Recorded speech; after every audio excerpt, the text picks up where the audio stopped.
안녕하세요. 저는 영양학 박사 그레이스입니다. 많은 먹는 것에 대한 고민들 가지고 계실 텐데 제가 그 고민들을 쏙쏙 다 잘 해결해 드릴게요. 영상 보시면서 궁금하신 것도 댓글로 남겨주시고 또 질문 있으신 거 언제든 편하게 던져주시면 제가 기회 될 때 그 질문들이 하나하나 답해 드릴 수 있도록 오늘도 열심히 좋은 정보 잘 풀어보겠습니다. 사실 뭐 콩 자체가 좋죠. 콩이 밭에서 나는 소고기다 뭐 이런 아주 대단한 별명도 가지고 있는데 콩도 좋은데 검은 콩은 느낌적으로 더 좋지 않으세요? 우리가 이 느낌으로 볼 때 더 좋다 하면 사실은 이게 어떤 의미냐면 뭔가 땅에서 나는 게 색깔이 확실할수록 몸에 좋아요. 이렇게 생각하시면 좀 수월해요. 뭐 예를 들어 가지를 내가 살 건데 희끄무레한 가지랑 보라색이 빵 하고 나는 가지가 있으면 당연히 후자를 고르셔야 돼요. 이 색깔이 확실하다 하는 것은 색소에서부터 오는 항산화 성분의 효과를 내가 극대화되게 누릴 수 있다는 뜻인데요. 그렇다 보니까 검정 콩도 그냥 콩보다는 이 검정색이라는 것을 내게 하는 안토시아닌이라는 내 몸에서 항산화 효과를 좀 극대화시켜 줄 수가 있어요. 그래서 검정콩이 뭐 일반 대두에 비해서 단백질 함량이 높냐라고 물으면 그렇지 않을 수 있지만 우리가 색소에서부터 오는 확실한 항산화 효과는 누릴 수 있는 장점이 있죠. 항산화라는 단어 자체가 산화가 되는 것을 막아준다라는 뜻인 건데요. 우리 몸이 노화가 진행된다라는 것은 세포가 산화 스트레스에 계속 노출되면서 산화 과정이 일어나고 있다는 것을 의미해요. 그 산화 과정을 항산화 해주는 것이니 내가 늙는 거를 살짝 막아줄 수 있는 좀 과장하면 그렇게 해석할 수 있겠네요. 그래서 항산화 효과가 뛰어난 식품들은 나의 세포의 산화 스트레스를 조금 줄여줄 수 있는, 완화시켜줄 수 있는 그런 효과가 있는 식품이라고 생각해 주시면 돼요. 검은 콩은 우선 콩 종류이니까 당연히 식물성 단백질에 속하고요. 식물성 단백질은 동물성 단백질보다는 생체 효용률 자체는 조금 낮을 수 있지만 내가 소화하기에 조금 더 편안한 구조를 가지고 있어요. 생체 효용률이라는 것은 내가 특정 식품을 섭취했을 때 내가 섭취할 때 노리는 효과가 있잖아요. 예를 들어서 내가 근육을 늘리고 싶어요. 그래서 막 아침 점심으로 닭가슴살을 챙겨 먹었어요. 옆에 같이 운동하는 친구는 너무 막 근육이 빵빵 느는데 나는 안 늘어요. 그러면 운동의 차이도 있을 수 있고 우리 두 친구의 그 몸 상태가 다르니까 똑같은 효과가 나타날 수는 없겠으나 한편으로 또 다르게 생각해 볼 수 있는 건 같은 양의 단백질을 먹어도 생체 효용률이 두 분이 다를 수 있는 건 거죠. 그래서 내가 단백질을 어느 양만큼 먹었는데 혹은 내가 특정한 어떤 영양소를 어느 양만큼 먹었는데 내가 그 양을 먹은 것만큼의 100을 내 몸에서 효율성 있게 돌리지 못해요. 많은 부분 배출되기도 하고 대사 과정으로 진입하기 전에 소진되기도 하고요. 그래서 생체 효용률이 높은 식재료를 선택하는 것은 굉장히 중요한데요. 검은 콩에 대한 얘기로 돌아가면 동물성 단백질이 대부분 식물성 단백질보다는 일반적으로 생체 효용률이 높아요. 그런 의미에서 콩은 다른 동물성 단백질만큼 생체 효용률이 높진 않을 수 있지만 소화를 시키기가 편안하니 나이가 들수록 동물성 단백질보다 식물성 단백질이 조금 편안할 수 있죠. 그래서 콩보다는 두부가 조금 더 소화하기 쉬운 것처럼 그런 식의 생체 효용률이나 소화의 어떤 관점에 따라 내 몸이 단백질 원을 받아들이는 속도나 그래서 단백질을 풍부하게 포함하고 있고요. 검은색이라는 색소가 가지고 오는 안토시아닌의 항산화 효과 누려볼 수 있고요. 그리고 이 검은 콩 자체가 편하게 좀 접할 수 있는 식재료이기도 하잖아요. 그래서 미네랄이나 비타민도 그 안에 꽉 차 있는 것을 좋은 소화되기 쉬운 단백질 원으로 섭취할 수 있기 때문에 사실 굉장히 영양적으로 균형이 좋은 식품이에요. 그 콩팥이라는 기관 자체가 결국은 내 몸이 섭취한 모든 것에 대한 최종적인 찌꺼기 배출을 해야 되는 기관인 건데 그 콩팥병도 내가 만약에 콩팥병 환자로 진단을 받았어요. 그러면 단계가 있어요. 이게 1단계, 2단계, 3단계, 4단계, 5단계를 지나가면서 뭐 투석도 해야 되고 점점 안 좋아지는 단계로 가는 건데 만약에 1, 2단계의 초기 정도라고 하면 검은 콩을 뭐 양껏이라고 하기는 그렇지만 검은 콩을 그냥 자연스러운 양만큼 섭취하셔도 괜찮아요. 그런데 3, 4 이렇게 넘어가면 검은 콩은 단백질 재료잖아요. 그래서 단백질은 콩팥에 무리를 줄 수 있는 영양소이기 때문에 너무 많이 섭취하시면 오히려 안 좋아요. 그래서 어느 만큼 양이 좋냐? 제가 누누이 강조하지만 탁구공 크기, 검은 콩을 뭉쳤을 때 탁구공 정도의 크기가 되는 것을 그냥 그 정도를 하루에 먹는다고 생각하시면 좋을 것 같아요. 한 번 먹을 때 탁구공을 한 개를 드시는 게 아니고 그냥 하루에 그 정도 양을 나눠서 먹겠다라고 생각하시면 좋아요. 그래서 어르신들 간식으로 무슨 볶은 검은콩 이런 거 막 이렇게 쟁여놓고 뻥튀기 드시듯이 드시는 분들 계신데 그거 굉장히 위험할 수 있어요. 계속 들어가거든 그게. 그래서 그렇게 뭐 옆에 쌓아놓고 쟁여놓고 드시는 습관은 이제 조금 버리시면 좋겠고, 검은콩이 사실은 음료로 만든다고 하면 뭐 검은콩 차도 될 수 있겠고 뭐 검은콩 두유 같은 것도 될 수 있을 것 같은데, 뭐 차 타입이나 두유 타입이 약간 차이가 있다면 사실 두유는 콩을 삶아서 그거를 잘 갈아서 그걸 뭐 체에 내리거나 해가지고 건더기 부분을 걸러내고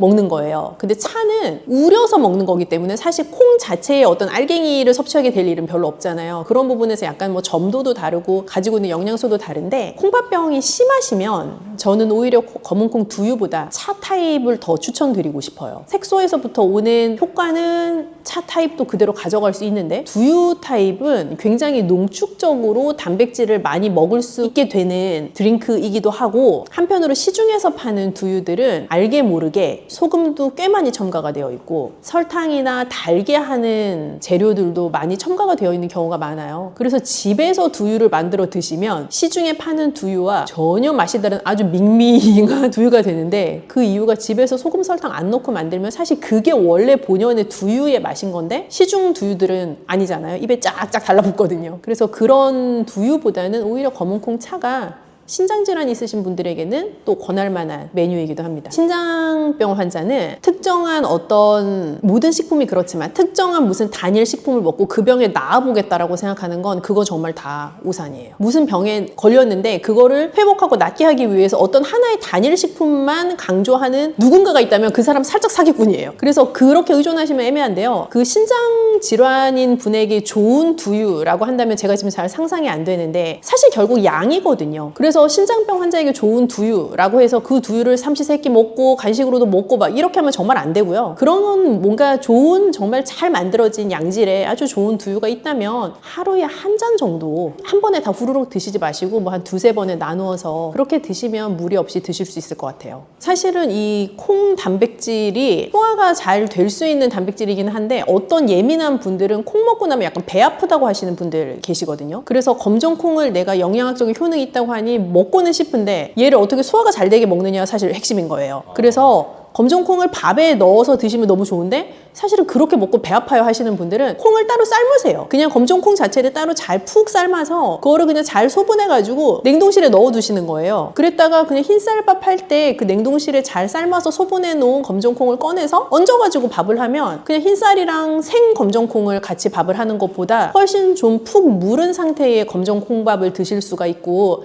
그럼 훨씬 소화도 쉽고요. 냉동실에 어차피 잘 삶아서 쟁여놨으니까 요리하기도 수월하죠. 그래서 더 편하게 검정콩밥을 드실 수 있어요. 그리고 죽으로 드시는 것도 좋을 것 같아요. 검정콩을 잘 삶아서 잘 갈아서 껍질을 제거하고 잘 내리면 아주 고운 죽이 되는데, 거기에다가 약간의 소금 넣으시면 조금 더 고소한 맛으로 드실 수 있고, 그 죽 자체는 훨씬 더 소화 흡수율을 높인 형태의 검정콩 요리가 될 수 있어요. 사실 검은콩은 색깔이 뚜렷한 콩이잖아요. 그래서 색깔이 뚜렷한 무언가의 채소는 나에게 늘 건강적인 이점을 가져다 준다는 관점에서 안토시아닌의 항산화 효과도 누리면서 또 콩이라는 단백질 원도 잘 섭취할 수 있는 좋은 재료이고요. 늘 말씀드리지만 특정한 단일 식재료의 효과에 기대는 것보다 그것을 어떻게 적정량 먹는 것이 중요한가 하는 관점에서 고민을 해보셔야 되는데, 검정콩도 추천하는 식재료이지만 여전히 너무 과량 드시면 우리 몸에 오히려 무리가 갈 수 있다는 거. 그래서 좋은 검정콩을 잘 선택하셔서 적정한 양, 그게 얼만큼이라고 했죠? 피디님? 그쵸, 탁구공. 그 탁구공만큼의 검정콩을 하루에 잘 나누어서 드시는 것. 그 정도 기억하시면 검정콩의 이점을 누리시고 또 내 몸에 위험한 요소는 조금, 무리될 수 있는 요소는 조금 낮출 수 있는 방법이 될 것 같아요. 믹스커피 지금부터 꼭 이렇게 드셔야 돼요. 의사들이 적극 추천하는 방법입니다. 믹스커피는 당뇨에 안 좋다는데 먹어도 되는 거야? 요즘 이렇게 질문하고 있지 않으신가요? 결론부터 말씀드리면 어떻게 먹는지에 따라 믹스커피는 건강에 도움이 될 수도 있고 안 될 수도 있습니다. 그래서 잘 알고 먹어야 하는 거죠. 지금부터 믹스커피에 대한 모든 것을 자세히 알아볼 텐데요. 영상 끝까지 보시면 믹스커피 성분, 효능, 부작용, 건강에 어떤 영향이 있는지와 사람에 따른 하루 권장량, 믹스커피와 같이 먹으면 정말 좋은 식품까지 그동안 몰랐던 믹스커피에 대한 모든 진실 아실 거예요. 제일 먼저 기억하실 게 믹스커피의 성분인데요. 믹스커피는 과연 어떤 성분으로 만들어졌을까요? 물론 믹스커피 제조사마다 성분이 조금씩 다르지만 가장 많이 드시는 믹스커피를 기준으로 말씀을 드릴게요.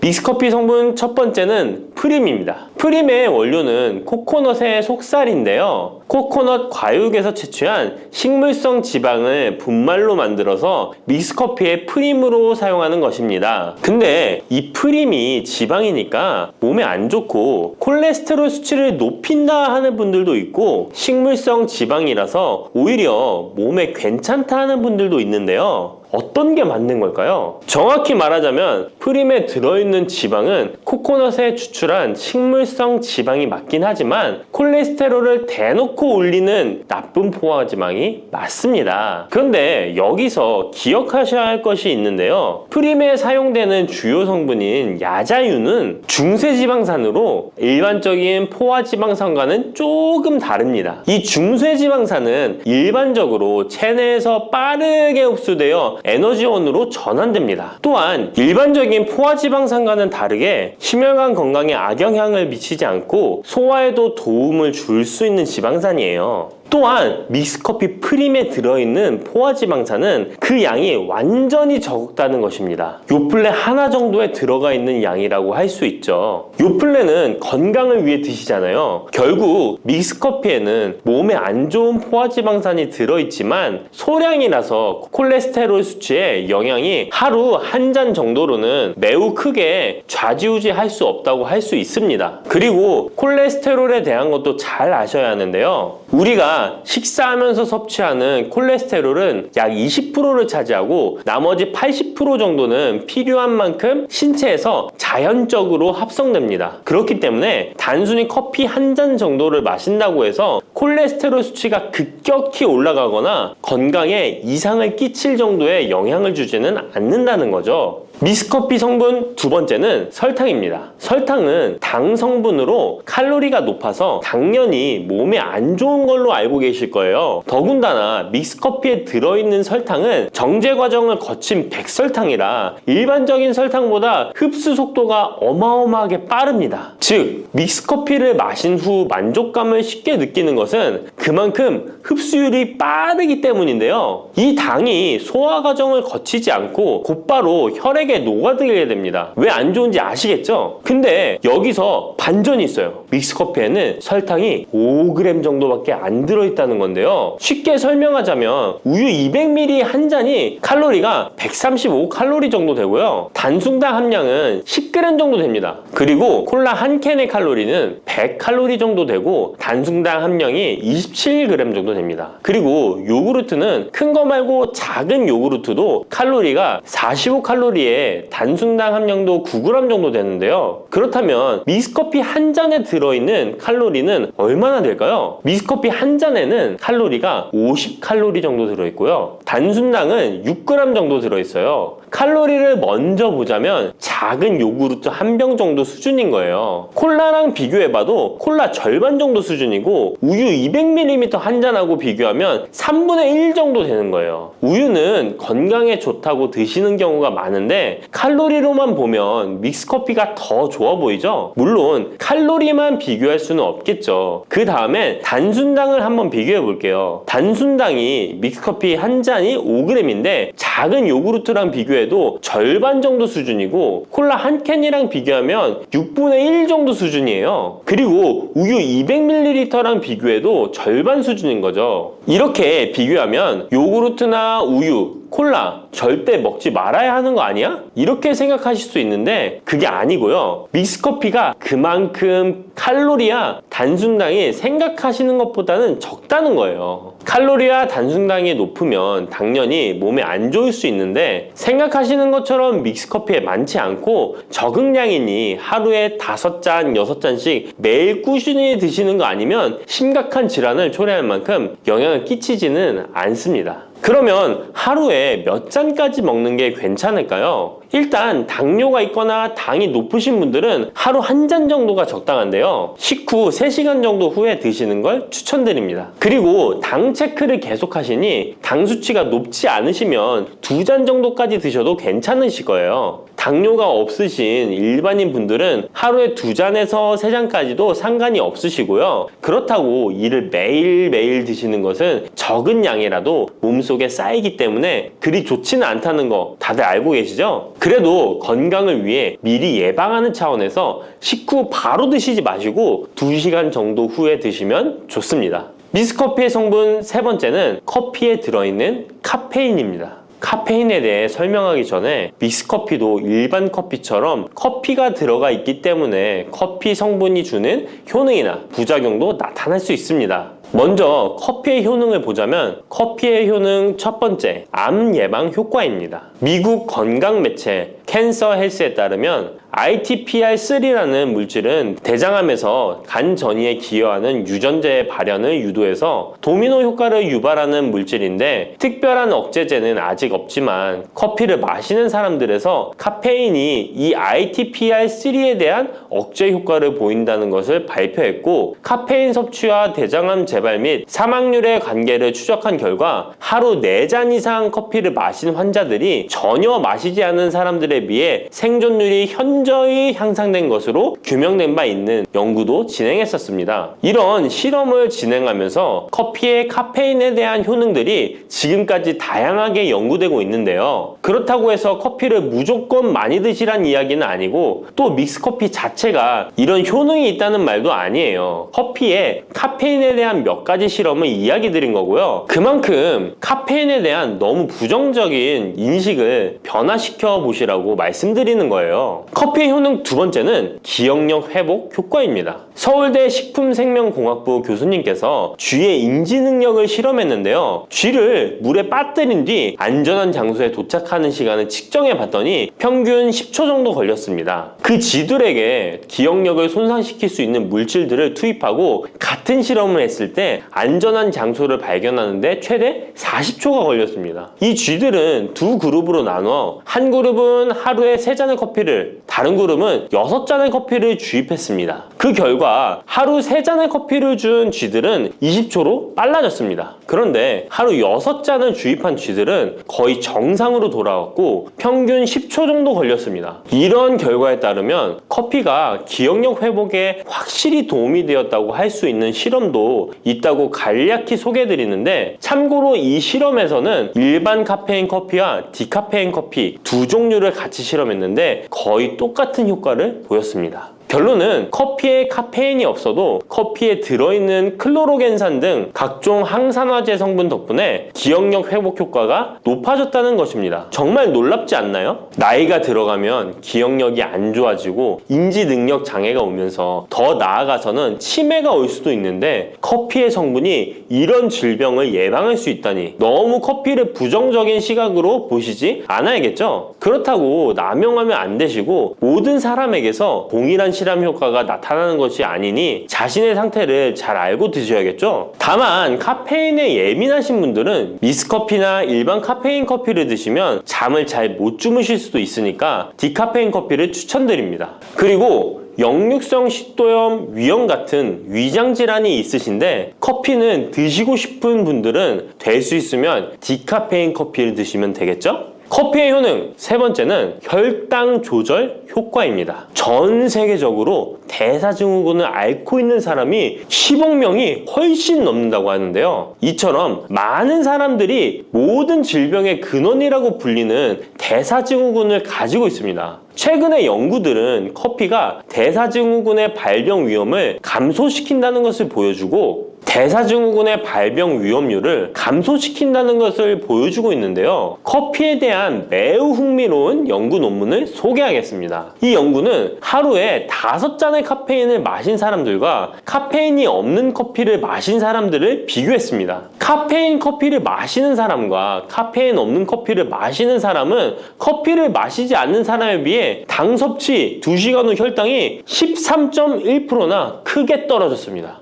이 외에도 카페인의 혈당에 관계된 실험들도 많이 존재하는데요. 카페인도 적절한 용량, 그렇다고 음료에 들어가 있는 합성 카페인을 말씀드리는 건 아닙니다. 적절히 섭취하면 큰 부작용 없이 드실 수 있다는 것을 말씀드리는 거예요. 커피 효능 네 번째는 다이어트 효과입니다. 다이어트를 하는 사람들이 운동하기 전에 커피를 마시고 나서 운동을 한다면 카페인이 신진대사를 빠르게 함으로써 운동 효과를 증진시키기 때문에 체중 감량에 도움을 줄 수 있습니다. 뿐만 아니라 커피에는 카페인 성분이 포함되어 있는데요. 당연하게도 믹스커피에 포함된 커피에도 카페인이 포함되어 있고요. 이런 카페인은 적절한 용량을 섭취한다면 신체적 피로 해소와 소화 기능 개선과 같은 효능을 누릴 수 있습니다. 오전에 커피 한 잔을 마시면 화장실에 가고 싶어지는 것도 커피에 카페인 성분이 장 운동을 활발하게 해주는데 영향을 주기 때문입니다. 카페인 성분이 장 운동을 활발하게 해주는데 영향을 주기 때문입니다. 물론 이뇨작용도 활발히 해줘서 소변도 조금 더 많이 보게 되긴 합니다. 다시 돌아가서 믹스커피에 들어있는 세 번째 성분 카페인에 대해 알아볼게요. 믹스커피에 포함된 카페인 용량은 제품마다 차이가 있을 수 있어요. 하지만 평균적으로 60mg 가량의 카페인이 한 잔 용량의 믹스커피에 포함되어 있는데요. 이는 일반적인 아메리카노 대비 3분의 1 수준에 해당하는 수치입니다. 결과적으로 믹스커피의 카페인은 일반 아메리카노보다도 훨씬 적게 들어있는 거죠. 그렇다면 식약처에서 권고하는 카페인 1일 최대 섭취량은 얼마나 될까요? 일반 성인의 경우 카페인 최대 섭취량은 400mg 정도이고요. 어린이나 청소년은 체중 1kg당 2.5mg 이하, 임산부는 200mg 정도입니다. 그러나 임산부의 경우에는 카페인이 태아에 미치는 영향이 조금이라도 있으니 안 드시는 게 좋겠죠? 콜라 한 캔에 카페인이 보통 35mg 정도 들어있으니 믹스커피가 카페인 함량도 크지 않다는 걸 알 수 있습니다. 여기서 잠깐! 그렇다면 믹스커피와 같이 먹었을 때 효과를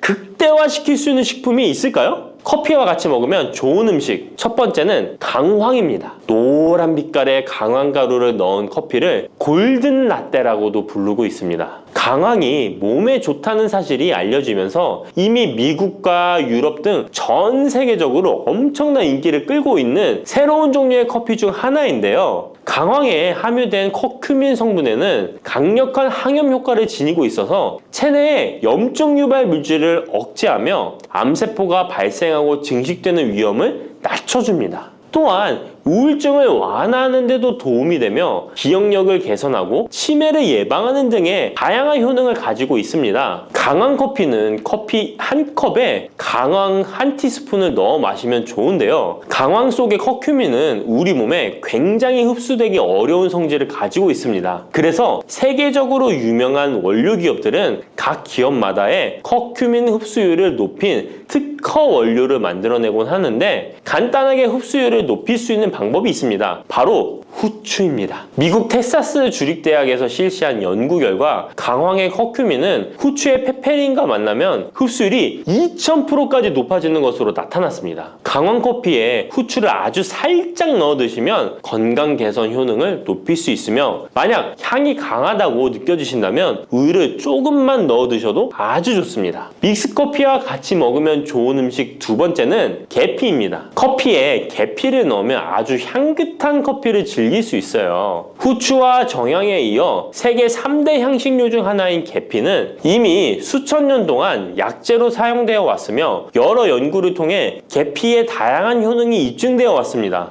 커피의 원료 생산지인 멕시코에서도 커피에 시나몬 스틱을 넣은 커피를 즐겨 마신다고 합니다. 미국 당뇨협회가 발표한 연구에 따르면 제2형 당뇨병 환자에게 계피를 투여하자 혈당 중성지방 수치는 낮아지고 좋은 콜레스테롤 수치는 높아졌다고 해서 블랙커피에 계피 2분의 1 티스푼을 넣은 후에 섞어 마시는 것이 황금 비율이라고 하니 한번 참고해서 드셔보시면 좋을 것 같네요. 특히 혈액순환에도 아주 좋습니다. 믹스커피와 같이 먹으면 좋은 음식 세 번째는 생강입니다. 강력한 항산화 성분을 가진 생강은 커피에 넣어 함께 곁들여 마시면 생강의 알싸한 맛이 부드러워지면서 향긋한 생강 커피를 즐길 수 있습니다. 생강의 매운맛을 내는 쇼가올과 진저롤 성분이 혈중 콜레스테롤을 낮춰서 동맥경화나 뇌경색 등을 예방하며 항염, 항암 효과가 뛰어나서 암을 유발하는 종양세포의 성장을 억제하는 등의 다양한 효능을 지니고 있습니다. 특히 기관지를 확장시키는 효과가 있어서 기관지염이나 천식, 비염을 달고 사시는 분들은 자주 섭취하시면 아주 좋습니다.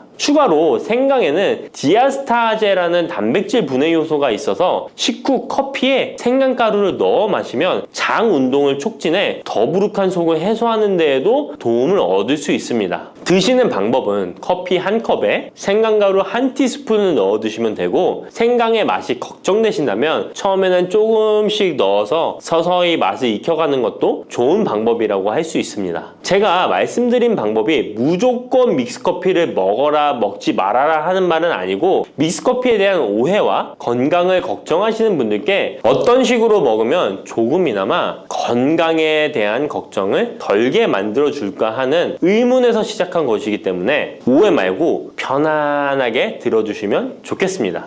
바다의 불로초, 해조류의 왕이라는 별명을 갖고 있는 김, 이런 몸에 좋은 김도 잘못 먹으면 암에 걸리고 치매에 걸릴 수 있다는 사실 알고 계신가요? 아무리 좋은 음식도 제대로 알고 드실 때 건강을 지키는 보약이 될 수 있는 것이죠. 식탁 위에 빼놓을 수 없는 반찬, 김의 효능 5가지. 김을 드실 때 주의해야 될 분들, 그리고 김과 함께 먹으면 보약이 되는 최고의 음식과 김을 굽는 방법, 좋은 김을 고르는 방법까지 김에 대한 모든 것 알려드릴게요. 입맛도 없고 마땅한 반찬도 없을 때 김 하나만 있어도 밥 한 그릇 뚝딱 해치울 수 있지 않나요? 저도 마찬가지지만 저희 아이들도 김 하나만 있어도 반찬 투정 안 합니다. 이렇게 밥 반찬으로도 최고지만 요즘 전 세계에서 우리나라 문화에 열광을 하며 우리나라 음식에도 관심이 많은데요. 최근에는 특히 바로 이 김에 대한 관심도 높아졌습니다. 냉동김밥이 어마어마하게 많이 팔리면서 김에 대한 인기도 높아져 과자처럼 간식으로 김을 많이 먹고 있다고 하네요. 전 세계적으로 선풍적인 인기를 끌고 있는 김의 첫 번째 효능은 바로 뇌를 건강하게 해서 치매를 예방하는 데 좋다는 것입니다. 김에는 뇌신경을 활성화시키는 비타민 B1과 비타민 B2가 풍부하게 들어있는데요. 이 비타민들이 뇌세포의 건강을 유지하고 신경 전달 물질을 생성하는 데 도움을 주어 기억력을 향상시키고 뇌를 계속해서 활성화시켜줍니다. 또한 미네랄 성분들이 풍부하여 뇌 기능을 활성화하는 데 도움을 주어 치매를 예방할 수 있습니다. 그리고 김에는 포피란이라는 수용성 식이섬유가 풍부하게 함유되어 있는데요. 이 포피란은 혈관 내에 나쁜 콜레스테롤 LDL 수치를 떨어뜨려주는 효능이 있습니다. 따라서 혈관 내의 혈전 생성을 막아주고 동맥경화도 예방하여 혈액순환을 좋게 함으로써 뇌에도 혈류를 원활하게 해주는 것입니다. 또 김에 함유되어 있는 알긴산이라는 성분이 있는데요. 이 알긴산도 콜레스테롤이 혈관에 쌓이는 것을 방지하고 몸 밖으로 배출시켜주는 역할을 해줍니다. 국립부경대학교 연구팀의 연구 결과에 따르면 알긴산은 혈관 내의 중금속과 노폐물을 흡착하여 제거하고 혈액 속 중성지방 및 콜레스테롤을 억제하여 피를 맑게 하고 성인병 예방에 놀라운 기능을 한다고 보고하고 있습니다. 이러한 성분들의 효능으로 뇌에 필요한 영양분을 충분히 공급하고 노폐물을 빨리빨리 배출할 수 있게 되어 머리도 맑아지고 뇌신경을 튼튼하게 해주는 것이죠. 이러한 김과 계란을 함께 드시면 엄청난 시너지 효과를 누릴 수 있는데요. 계란에는 비타민 B1, 2와 콜린이라는 성분이 풍부한데 이 성분들이 뇌신경을 활성화하는 데 큰 도움을 줄 수 있습니다. 그 이유를 살펴보면 콜린은 뇌의 신경 시스템에서 중요한 역할을 하는 아세틸콜린이라는 물질의 주 성분인데, 아세틸콜린은 신경 전달 물질로 뇌세포 사이에서 정보를 전달하는 역할을 해줍니다. 바로 이 콜린이 충분히 공급되어야 기억력, 학습 능력, 그리고 인지 기능을 유지할 수 있습니다. 이뿐만 아니라 김은 계란에 부족한 비타민 C를 보충해주고 계란은 김에 부족한 비타민 D를 보충해줘서 서로가 정말 잘 어울리는 식품이 되는 것입니다. 계란과 김이 만나면 정말 뇌 기능에 필요한 보약이나 다름이 없는 것이죠. 김의 두 번째 효능은 식물성 단백질 공급원의 최고봉이라는 것입니다. 김에 함유된 단백질의 양은 소고기보다도 많은데요. 소고기가 단백질이 풍부하다고 알고 계시잖아요. 소고기 100g당 단백질의 함량은 20g이고요. 김 100g당 단백질의 함량은 30g입니다. 소고기보다 김에 단백질이 많이 들어있다니 놀랍지 않나요? 마른 김 5장에는 계란 1개에 함유된 단백질의 양이 들어있다고 합니다. 그런데 이 단백질에 식물성 단백질과 동물성 단백질이잖아요. 이 둘을 함께 먹을 때 더욱 흡수가 잘 되어 건강에 좋은데요. 이 김과 계란을 함께 먹을 수 있는 정말 좋은 방법 알려드릴게요. 김 계란말이는 많이들 해 드시잖아요. 반찬으로 만들어 먹기도 편하고 맛도 좋아 많이들 드시는데요. 그것 말고 계란김전을 알려드릴게요. 먼저 김을 먹기 좋은 크기로 잘라주시고요. 한쪽에 놓아줍니다. 적당한 용기에 계란을 깨주시고요. 속은 한 꼬집으로 약간 간을 해줍니다. 다음에 계란을 풀어줍니다. 이제 김을 2장씩 포개어 계란물을 앞뒤로 잘 묻혀준 다음에 기름을 두른 팬에다 부쳐주시면 됩니다. 정말 쉽죠? 이렇게 김과 계란을 함께 드시면 맛도 좋고 건강도 챙길 수 있는 밥상위에 보약이 된답니다. 세 번째, 김의 효능은 항산화 작용입니다. 몸 안에 활성산소가 많아지게 되면 활성산소가 세포를 공격하여 노화시킬 뿐 아니라 암세포로 변이시켜 암을 발생시키기도 하는데요. 김에는 이런 활성산소를 제거시켜 줄 수 있는 강력한 항산화 물질인 베타카로틴이 풍부하게 함유되어 있습니다. 대표적인 강력한 항산화 물질인 베타카로틴은 당근에 많이 함유되어 있다고 다들 알고 계시잖아요. 당근보다 김에 베타카로틴이 더 많이 함유되어 있습니다. 당근 100g에는 5.516mg이 함유되어 있고 김 100g에는 무려 22,500mg이나 함유되어 있습니다. 당근보다도 4배 정도 많은 베타카로틴이 함유되어 있는 것이죠. 놀랍죠? 오늘 놀랄 일이 많은 것 같네요. 이 베타카로틴은 우리 몸속에서 비타민 A로 전환이 되는데요. 비타민 A 하면 무엇이 생각나시나요? 네, 생각하고 계신 건 맞습니다. 바로 눈이죠, 눈. 비타민 A는 시력을 보호하고 야맹증을 예방하는 데 도움이 되는 것입니다. 또한 김에 단백질이 많이 함유되어 있다고 했잖아요. 이 단백질이 비타민 A와 만나면 로놉신이라는 성분이 생성되는데요. 이 로놉신이 시력을 보호하고 야맹증을 예방하는 역할을 하는 것입니다. 당근이 눈 건강에 좋다고 많이들 드시는데 당근보다도 김에 더 많이 함유되어 있다는 사실 꼭 기억하시기 바랍니다. 네 번째 김의 효능은 골다공증 예방에 도움을 준다는 것입니다. 김에는 칼륨이 풍부하게 함유되어 있는데요. 칼슘 하면 떠오르는 식품이 있죠. 바로 우유인데요. 우유 100g에는 칼슘이 110mg 함유되어 있고 김 100g에는 칼슘이 490mg이나 함유되어 있습니다. 김에는 우유보다 무려 4배 많은 칼슘이 함유되어 있는 것이죠. 나이가 들면서 특히 여성분들이 골다공증 발병률이 높아 힘든 경우가 많으신데요. 저희 어머니도 골밀도가 낮아져 병원에서 처방을 받아 약을 드시더라고요. 주변에도 중년의 나이를 넘어서고 계신 분들 중에 골다공증으로 약을 드시는 분들이 많으신데요. 우리나라 사람들의 부족한 영양소가 바로 칼슘이라서 이런 현상이 나타나는 것입니다. 칼슘이 부족하면 뼈가 약해지고 점점 골밀도가 낮아져서 골다공증이 발병하게 되는 것인데요. 김에 함유된 칼슘은 특히 우리 몸에 흡수가 잘 되어 정말 좋습니다. 우유보다 4배 많은 칼슘을 가지고 있는 김을 평소에 충분히 드신다면 골다공증 예방에도 도움을 받을 수 있습니다. 김을 드실 때에도 먹는 방법을 알고 드시는 게 좋겠죠. 김의 영양소를 잘 흡수할 수 있도록 먹는 방법이 있는데요. 김을 구울 때 어떻게 하시나요? 보통 기름을 김에 바르고 불에 구워 드시잖아요. 그렇게 하시면 안 되고요. 마른 김을 아무것도 바르지 않은 달궈진 팬에 앞뒤로 5초씩 살짝 구운 다음에 들기름을 발라 드시면 됩니다. 이 김에 열을 가하게 되면 김에 함유된 영양소들의 체내 흡수율이 높아지게 됩니다. 이 들기름을 굽기 전에 바르지 않고 구운 후에 바르는 이유는 들기름이 열에 약해서 들기름을 바른 채로 굽게 되면 들기름이 산패되어 오히려 건강을 해칠 수 있기 때문입니다. 열을 가하지 않은 들기름을 바르면 들기름의 불포화 지방산이 또 혈관을 깨끗하게 해줘서 더욱 건강한 식사를 하실 수 있습니다. 이 5번째 번째, 김의 효능은 당뇨를 완화시키는 데 도움을 준다는 것입니다. 당뇨병이 있는 분들은 비타민 B1, 2가 결핍되어 있는 분들이 많은데요. 김에 바로 이 비타민 B1, 2가 풍부하게 함유되어 있어 당뇨를 완화시키는 데 도움이 되는데요. 2017년 한국식품과학지에 실려있는 연구에서 당뇨 환자들이 김을 섭취하면 혈당 수치를 낮추는 데 도움이 된다고 보고했습니다. 이는 김에 함유된 비타민 B1, 2 때문이라고 밝혔습니다. 당뇨 환자는 비타민 B1, 2가 결핍되기 쉬운데요. 그 이유는 비타민 B1, 2는 고기에 보통 많이 함유되어 있는데 당뇨 환자의 식단은 채식인 경우가 많아서 비타민 B1, 2를 섭취할 수 있는 기회가 적어지기 때문입니다. 또한 당뇨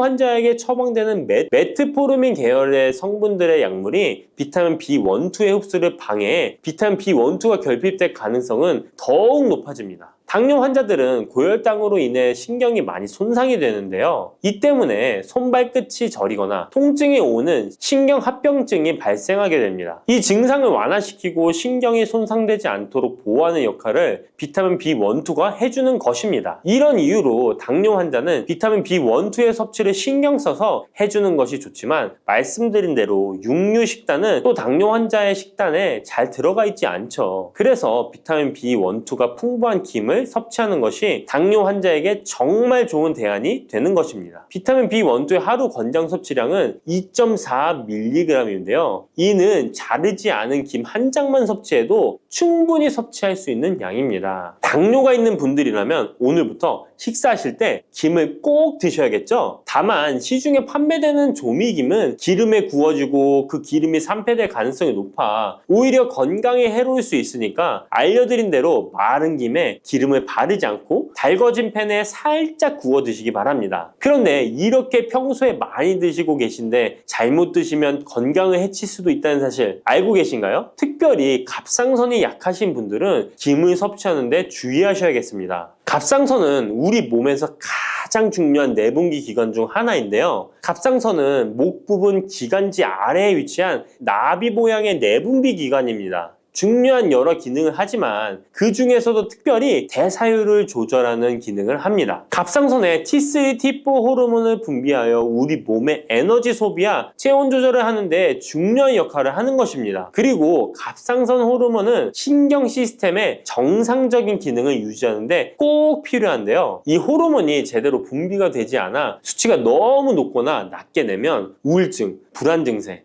기억력 감퇴 등의 문제가 발생할 수도 있습니다. 이 갑상선 호르몬 중에 요오드가 있는데요. 김에 이 요오드가 풍부하게 함유되어 있습니다. 요오드가 부족하면 체중이 늘어나고 탈모가 생길 수 있으며 만성 피로에 힘들어질 수도 있습니다. 세계보건기구에서는 요오드가 부족하면 뇌세포가 손상되고 치매가 발생할 수도 있다고 보고하고 있습니다. 이렇게 중요한 요오드, 김에 풍부하니 먹어야 되는 거 아닌가? 생각하실 수 있잖아요. 맞는 말씀이지만 예외가 있습니다. 갑상선이 약하신 분들은 김 섭취에 주의해야 된다고 했잖아요. 갑상선 저하증이나 항진증이 있는 분들이 김을 많이 드시면 오히려 건강을 해칠 수 있습니다. 건강하신 분들은 김을 많이 드셔도 호르몬 조절이 되어 문제가 없지만 갑상선에 문제가 있어 호르몬 조절이 잘 안 되는 분들은 이 요오드의 수치가 높아지게 되면 체내의 활성산소가 증가하게 되어 염증을 일으키고 갑상선염을 유발하며 심해지면 갑상선 암으로 발전시킬 수도 있습니다. 우리 한국인의 식단에는 이미 요오드의 함량이 높기 때문에 김을 조금만 드셔도 요오드의 수치가 금방 높아질 수 있습니다. 따라서 갑상선에 문제가 있는 분들은 김을 드실 때 주의하셔야 하는 것입니다. 그렇다고 요오드가 풍부한 해조류와 같은 음식을 아예 드시지 말라고 말씀드리는 게 아니라 과량 섭취만 주의하시고 적정량은 드셔도 괜찮습니다. 그렇다면 갑상선에 문제가 있는 분들이 김을 드실 때 해결 방법이 없을까요? 있습니다. 그것은 바로 마늘과 함께 드시는 겁니다. 대표적인 강력한 항암식품이 마늘이잖아요. 마늘에는 셀레늄이라는 성분이 풍부합니다. 이 셀레늄은 다량의 요오드로 인해 발생되는 활성산소로부터 갑상선을 보호하는 역할을 하게 되는 것입니다. 그래서 건강기능식품 기능성 원료로서 유해산소로부터 세포를 보호하는 작용을 한다는 효능을 가지고 있다고 우리나라 식약처에서도 인정을 해주고 있죠. 그리고 갑상선 호르몬의 생성을 도와 갑상선에 문제가 있는 분들이 드시면 호르몬 문제를 해결하는데 도움이 되는 것입니다. 또한 김에 함유된 알긴산이라는 성분이 콜레스테롤이 혈관에 쌓이는 것을 방지하고 몸 밖으로 배출시켜주는 역할을 한다고 알려드렸는데, 바로 이 마늘과 함께 드시면 이 효능이 배가 돼서 혈관에 혈전이 생기는 것을 막아주어 혈관 건강에 최고의 보약이 되는 것입니다. 이렇게 좋은 김 아무거나 드시지 마시고요, 좋은 김 고르는 방법도 알려드릴게요. 좋은 김은 검붉은색을 띠며 살짝 반짝이는 윤기가 있고 냄새 없이 담백한 맛이 나는 것입니다. 그리고 구웠을 때 녹색빛이 선명하게 나타나며 물에 불렸을 때는 잘 녹고 김을 담궜던 물이 맑을수록 좋은 김이라고 할 수 있습니다. 이 김은 저희 하단 링크에 있으니까 링크 한번 보시고 김을 사시기 바랍니다.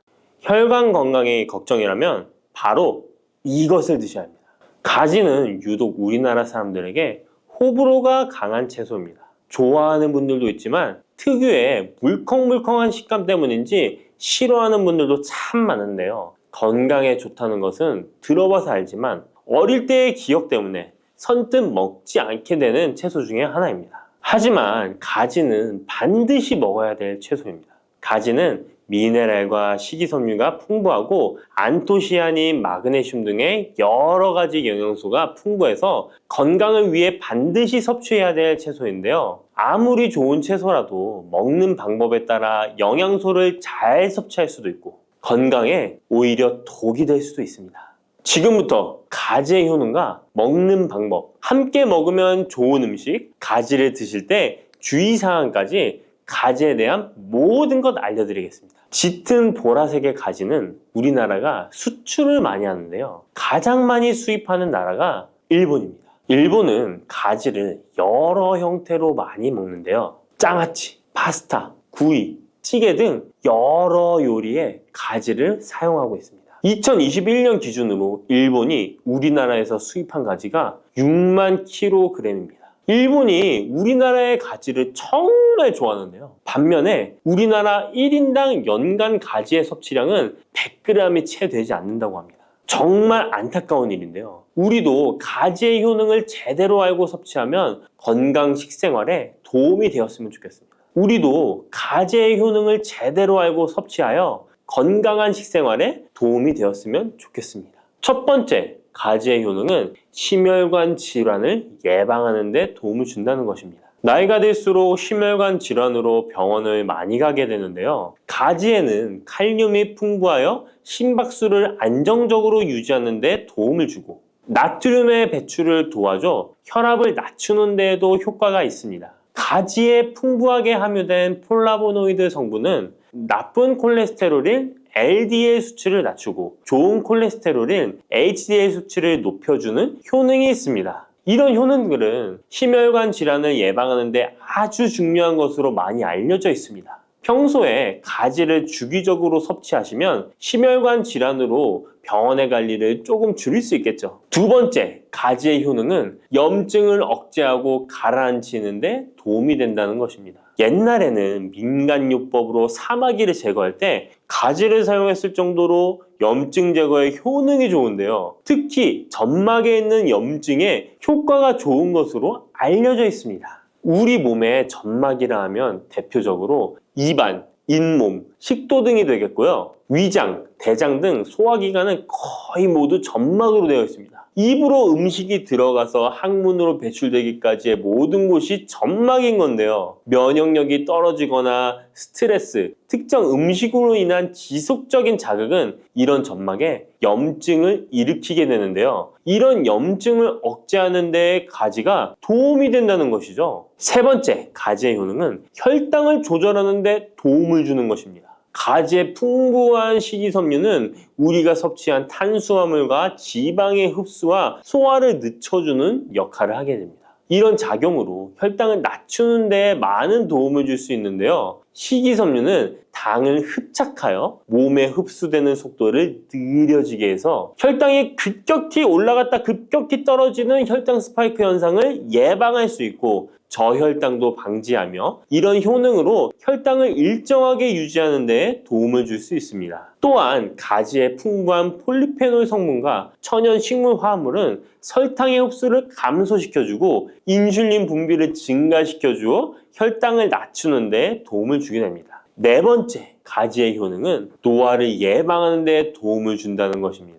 가지의 짙은 보라색은 나수닌이라고 하는 강력한 항산화 성분인데요. 우리 몸에 정말 중요한 역할을 해주는데 바로 세포와 혈관이 노화되는 것을 방지해주는 것입니다. 산화 스트레스로부터 혈관을 보호해주며 추가적으로 과도한 철분이 혈관에 쌓이는 것을 막아주는 효과가 있습니다. 철이 공기에 만나면 산화되어 빨갛게 부식되는 것과 마찬가지로 우리 몸에도 철분이 필요 이상 쌓이게 되면 세포와 혈관을 산화시킬 수 있는 것입니다. 철분이 우리 몸에 꼭 필요한 성분이지만 과도하게 쌓이게 되면 노화를 촉진하는 부작용이 있는 것이죠. 철분이 많이 들어있는 음식은 바로 붉은색 고기입니다. 따라서 평소에 고기를 좋아하고 자주 드시는 분이라면 가지와 함께 드시는 것이 정말 좋겠습니다. 다섯 번째 가지의 효능은 감염을 예방한다는 것입니다. 면역력이 떨어질 때 세균이 우리 몸에 들어오면 감염에 걸리기 쉬운데요. 가지에 풍부하게 함유된 클로로겐산과 폴리페놀 성분들은 세균과 바이러스를 제거하는 효과가 있어 감염 예방에 큰 도움이 됩니다.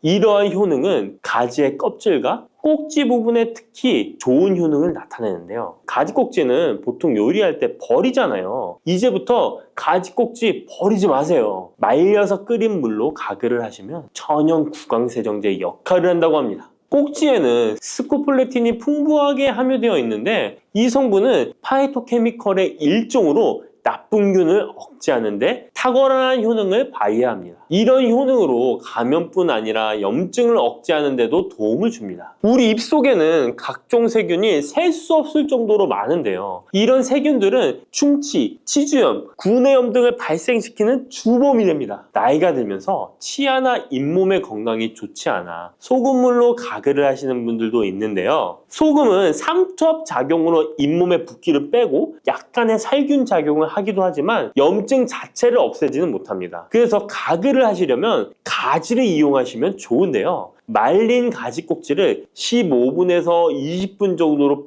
펄펄 끓인 뒤에 식혀서 약간의 소금을 탄 후에 가글 하시면 잇몸병과 구내염 등을 예방하는 데 효과를 볼 수 있습니다. 여섯 번째 가지의 효능은 항암 효과입니다. 암세포를 제거할 수 있는 항암 성분들이 가지에 풍부하게 함유되어 있는데요. 일본이 가지를 좋아한다고 했잖아요. 일본의 농림성식품연구소에서 연구를 했습니다. 가지, 시금치, 브로콜리 세 가지를 이용해 발암물질을 억제하는 실험을 했는데요. 해당 연구에서는 발암물질인 벤조피렌, 아프라톡신, 타르질 등에 대한 돌연변이 유발 억제 효과를 평가하였습니다. 그 결과 가지에서 약 80% 이상 발암물질을 억제하는 효과가 밝혀졌습니다. 또 다른 연구에서도 가지의 알칼로이드성 식이섬유가 유방암, 대장암, 난소암 등의 원인이 되는 동물성 지방을 제거하는 데 탁월한 효능이 있는 것을 발견하기도 했습니다. 또한 가지의 풍부한 폴리페놀은 대표적인 항암 성분이기도 합니다. 가지는 여러 항암 효과를 가지고 있는 훌륭한 항암 식품이 틀림없습니다. 일곱 번째 가지의 효능은 시력을 보호하는 데 도움을 준다는 것입니다. 눈의 망막에는 빛을 감지하는 역할을 하는 로놉신이라는 단백질이 있습니다. 어두운 곳에서 밝은 곳으로 가거나 깜깜한 곳에서 불을 켜면 눈이 눈부신 증상이 나타나잖아요. 이런 증상은 로놉신이 빛에 의해서 한순간에 대량으로 분해되면서 시신경에 강한 자극을 주기 때문입니다. 체내에 로놉신이 줄어들면 시력 저하나 야맹증이 발생할 수 있는데요. 로놉신이 생성되려면 베타카로틴이 필수적으로 필요합니다. 가지의 속살에는 이 베타카로틴이 풍부하게 함유되어 있습니다. 또한 가지 껍질에 풍부한 안토시아닌 성분은 시신경 주변의 모세혈관이 노화되는 것을 방지하고 염증을 억제하는 효능으로 시신경을 보호하고 눈의 노화를 예방하는 데 큰 도움이 됩니다. 여덟 번째 가지의 효능은 뇌 기능을 향상시키고 치매를 예방하는 데 도움을 주는 것입니다.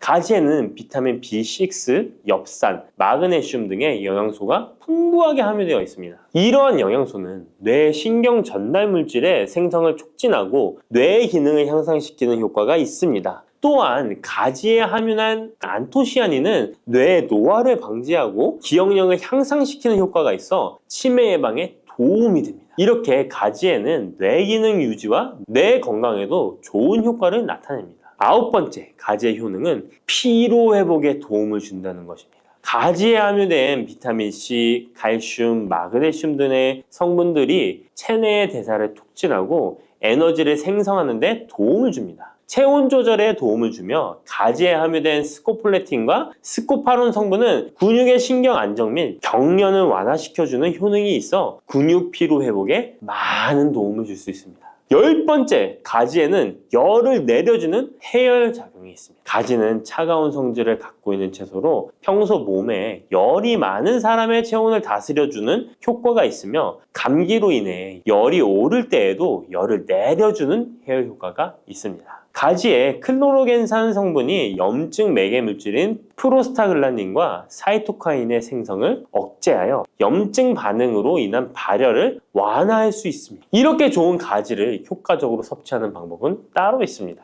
그냥 드시는 것보다 들기름과 함께 조리하여 드시는 것을 추천드립니다. 가지에 있는 리놀렌산과 비타민 E는 지용성 성분이기 때문에 들기름과 함께 섭취하면 체내 흡수율이 높아집니다. 가지의 속살은 스폰지같이 기름을 흡수하기 때문에 들기름의 영양소 흡수율은 더욱 높아질 수 있습니다. 들기름은 하루에 한 스푼씩 약처럼 드시는 분들이 있을 만큼 건강에 많은 도움을 주는데요. 치매를 유발하는 물질인 베타 아밀로이드가 뇌에 쌓이는 것을 막아주어 알츠하이머 치매를 예방하는 효능이 있습니다. 또한 피토스테롤이라는 성분이 함유되어 혈관 내의 콜레스테롤의 수치를 낮춰주는 데 도움이 됩니다. 이뿐 아니라 염증성 질환을 예방하고 뼈의 건강에도 좋으며 심혈관 질환을 예방하고 장 건강에도 정말 좋은 효능을 발휘하는 것이 들기름입니다. 이런 들기름이 가지와 만나면 효과가 극대화되는 것인데요. 가지를 요리할 때는 쪄서 드시는 것이 가장 많은 영양소를 흡수할 수 있는 방법입니다. 상명대학교의 외식영양학과 연구팀이 이에 대한 실험을 진행했습니다.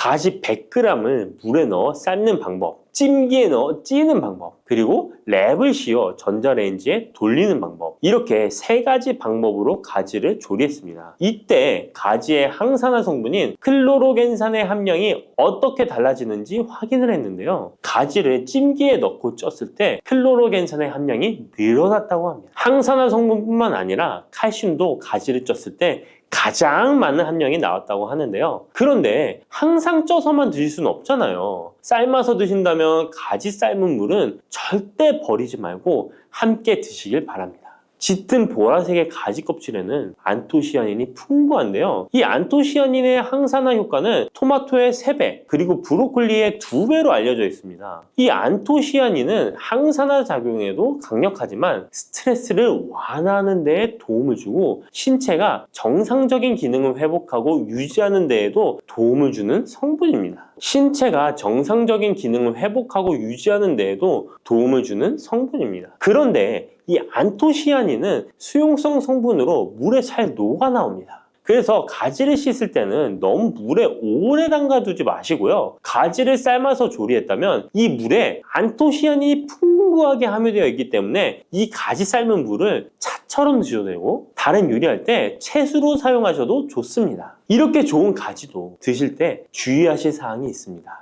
많은 채소나 과일들이 익히지 않고 생으로 드실 때 좋은 경우가 많은데요. 가지는 절대로 생으로 드시면 안 됩니다. 가지에는 솔라닌이라는 독성 물질이 있기 때문입니다. 솔라닌은 쌍난 감자에 생기는 독성과 같은 것인데요. 이 독성은 위경련, 복통, 현기증, 식중독 등의 증상을 유발할 수 있으므로 가지는 반드시 익혀서 드시기 바랍니다. 그리고 가지 알레르기가 있는 분들도 섭취에 주의하셔야 합니다. 가지를 먹기나 만지기만 해도 입 주변이나 피부가 가렵고 두통 또는 복통이 생긴다면 가지 알레르기가 있을 가능성이 높으니 가지 섭취 시에 주의하시기 바랍니다.